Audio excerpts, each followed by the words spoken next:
అందరికీ నమస్కారం. నేను శిరీష. ప్రస్తుతం మనతో పాటు ఉన్నారు ప్రముఖ ఆధ్యాత్మికవేత్త శ్రీ విద్యా ఉపాసకులు శ్రీమతి గీతా కుమార్ గారు. అమ్మతో మాట్లాడతాం. నమస్కారం అమ్మ. శ్రీ గురుభ్యో నమః. శ్రీ మాత్రే నమః. నమస్తే అమ్మా. అమ్మ, చాలా వరకు గుడిలలోకి వెళ్ళినప్పుడు గుడి ప్రదక్షిణలు అన్ని అయిపోయి దేవుని దర్శించుకున్న తర్వాత తీర్థం ఇస్తూ ఉంటారు. అసలు నిజంగా తీర్థం ఇచ్చినప్పుడు తీసుకునే పద్ధతి ఎలా ఉండాలంటారు? ఆ తీర్థం తీసుకునేటప్పుడు ఎలా తీసుకోవాలి? చాలా మంది తీర్థం తీసుకొని తలకు రాసుకోవడం, కొంతమంది ఒంటికి రాసుకోవడం, కొంతమంది వదిలేయడం అలా చేస్తూ ఉంటారు. కొంతమంది తీర్థం తీసుకొని కూడా తాగకుండా పక్కన వదిలేయడం కూడా జరుగుతుంది కొన్ని రేర్ కేసెస్ లో. అసలు నిజంగా తీర్థం తీసుకునే పద్ధతి ఏంటంటారు?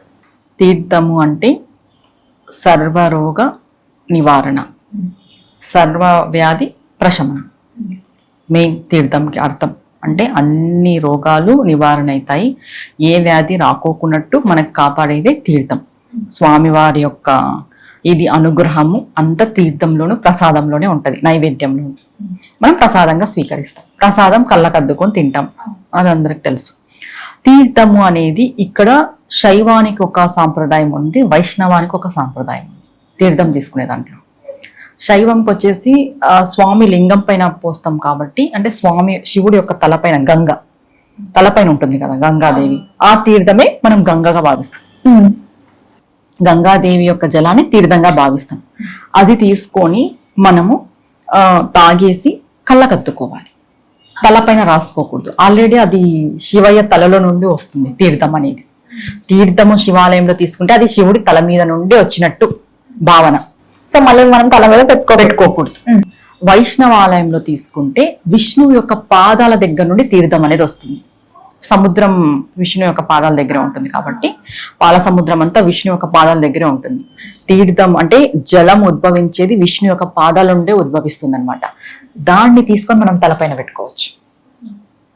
అందుకు వైష్ణవ ఆలయంలో ఒక శాస్త్రం చెప్పబడింది తీర్థం తీసుకోవడము, శివుడికి సంబంధించిన ఆలయంలో ఒక శాస్త్రం చెప్పబడింది. తీసుకునేటప్పుడు భక్తి భావంతో తీసుకోవాలి. ఎక్కడ తీసుకున్నా కూడా శివుడి ఆలయంలో తలకు అనుకునే అవసరం లేదు, ఆల్రెడీ శివుడు తలపైనే వచ్చింది కాబట్టి కళ్ళకు అనుకోవాలి, కళ్ళకు అప్లై చేసుకోవాలి ఆ తీర్థాన్ని, ఇలా అనుకుంటారనమాట. విష్ణు ఆలయంలో వెంకటేశ్వర స్వామి టెంపుల్లో కానీ విష్ణు ఆలయంలో మనం తీసుకుంటే ఖచ్చితంగా తీసుకొని తలకి రాసుకోవాలి. ఆయన పాదాల దగ్గర వచ్చిన తీర్థాన్ని నేను తలపైన పెట్టుకుంటున్నాను అని దానికి అర్థం. తర్వాత శివయ్య తలల దగ్గర నుండి వచ్చిన తీర్థాన్ని నేను కళ్ళల్లో పెట్టుకుంటున్నాను అని అర్థం. తీర్థం సేవించేటప్పుడు ఇది ఖచ్చితంగా ఆ భావంతోనే సేవించాలి. ఇంకొకటి, తీర్థం అంటే ఏదో గుళ్ళో ఇచ్చే టెంకాయ నీళ్ళు అలా భావిస్తాం కదా, అది చాలా తప్పు.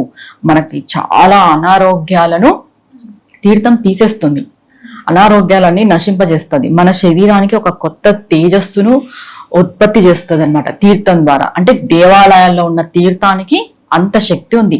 పూర్వము చెప్పాలంటే ఇప్పుడు పళని క్షేత్రం ఉంది కదా, పళని క్షేత్రంలో విగ్రహము కొన్ని ఔషధాలతో తయారు చేసిన విగ్రహం, సుబ్రహ్మణ్య స్వామి విగ్రహం. అందుకే అక్కడ అభిషేక జలం దొరకాలంటే చాలా అదృష్టం ఉండాలి. పళని క్షేత్రంలో ఉన్న తీర్థ అభిషేకం దొరకాలి అంటే, ఎందుకంటే అది పూర్తి ఔషధాలతో చేసింటారు కాబట్టి దానిపైన మనం పాలు వేసినా కూడా చేంజ్ అయిపోతాయి, ఔషధాలు కలుస్తాయి కాబట్టి. అలాంటి ఔషధపరమైన తీర్థం మనం తీసుకుంటే శరీరంలో ఉన్న రోగాలన్నీ నశింపజేస్తాయని చెప్తారు. తీర్థానికి ఉన్న అర్థమే అది, మన శరీరంలో ఉన్న ఏమైనా రుగ్మతలు ఉన్నా పోతాయి అని చెప్పేసి తీర్థం తీసుకోవాలని చెప్తారు. అది ఎలా తీసుకోవాలి అనేది ఈ ఒక దేవాలయానికి ఒక సాంప్రదాయం ఉంటుంది, ఒక దేవాలయానికి ఒక సాంప్రదాయం ఉంటుంది. మరి ఆ పద్ధతి ఏంటంటారమ్మా? చాలా వరకు ఇలా పెడుతూ ఉంటాం, కొంతమంది ఇలా మడిచి పెట్టాలి. ఇలా పెట్టుకో, మొదటి వేలు, చూపుడు వేలు, ఇది అంగుష్టం మీద ఉంది కదా బొటన వేలు, ఇలా పెట్టుకోవాలి. అంటే కింద పడుకోకున్నట్టు ఇలా ఇలా ఇలా పెట్టుకోకూడదు. ఇలా తాగకుండా వదిలేస్తుంటారు, అలాంటి వాళ్ళకి పాపం తగులుతుంది. కష్టంగా తగులుతుంది, ఎందుకంటే దాంట్లో దైవారాధన ఒక శక్తి ఉంటుంది కదా. తాగనప్పుడు తీసుకోవద్దు, నేను తాగను అని చెప్పండి. ఇప్పుడు యాక్చువల్ గా పంచామృతం ఉంటుంది కదా, పంచామృతంలో బనానా మిక్స్ చేస్తుంటారు కాబట్టి నేను కూడా తినను, తీసుకోను, బనానా తినను నేను. కానీ పంచామృతం ఏం చెప్తాను, వేసే వాళ్ళకి 2 drops వేయించుకుంటాను అంతే.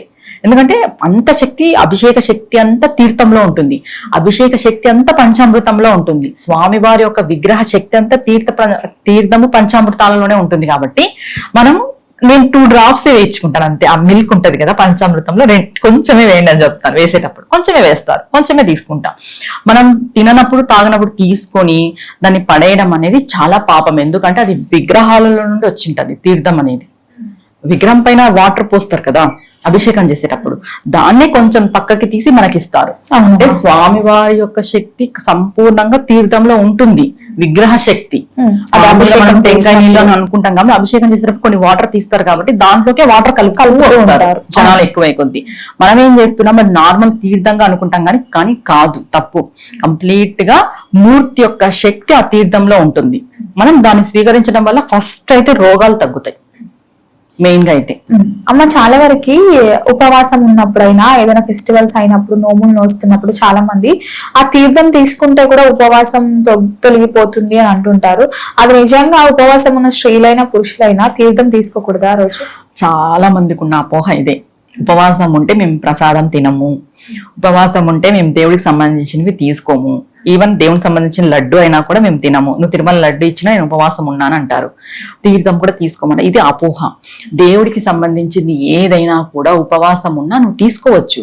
ఎందుకంటే కంప్లీట్ గా దేవుడి యొక్క అనుగ్రహం ప్రసాదంలోనే ఉంటుంది.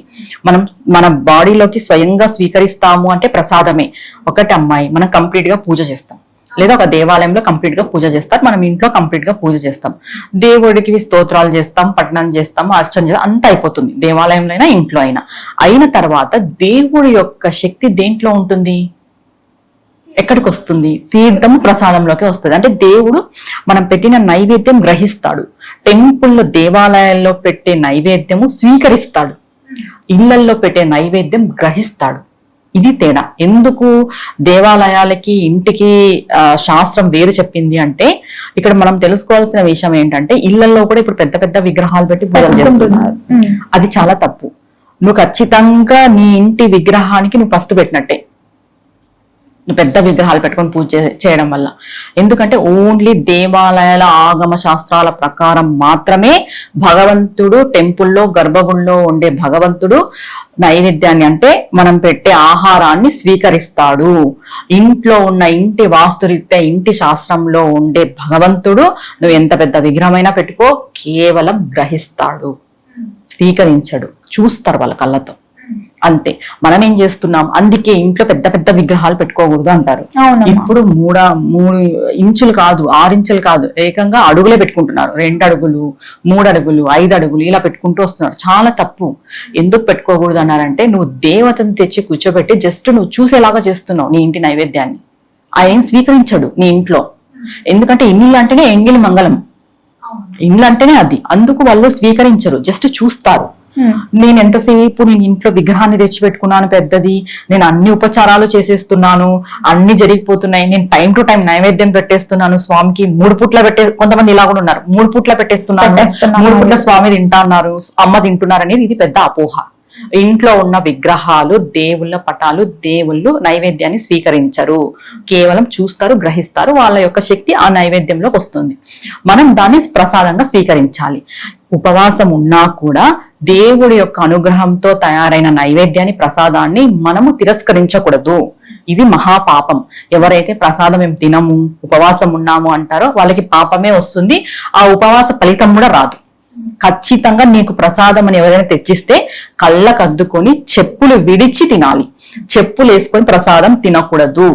ఇది అందరూ గుర్తుపెట్టుకోండి. ఎవరైనా సరే మనం ప్రసాదం స్వీకరిస్తున్నామంటే చెప్పులు విడిచి చేతిలో ప్రసాదం తీసుకొని దాన్ని కళ్ళకు అద్దుకొని నీ ఇష్ట దైవ నామాన్నో లేదా నీకు తెలిసిన ఏదైనా మంత్రాన్నో అనుకొని ఆ ప్రసాదాన్ని స్వీకరించాలి. సంపూర్ణంగా ఆ ప్రసాదం యొక్క శక్తి మన శరీరం ఆకర్షిస్తుంది, అబ్జర్వ్ చేస్తుంది ఆ శక్తిని. ఇది మెయిన్ నియమం. మొత్తం మీద తీర్థంలో ఎలాంటి నియమాలు పాటించాలి, అసలు తీర్థం ఎలా తీసుకోవాలో తెలియజేసినందుకు ధన్యవాదాలు. నమస్తే అమ్మా.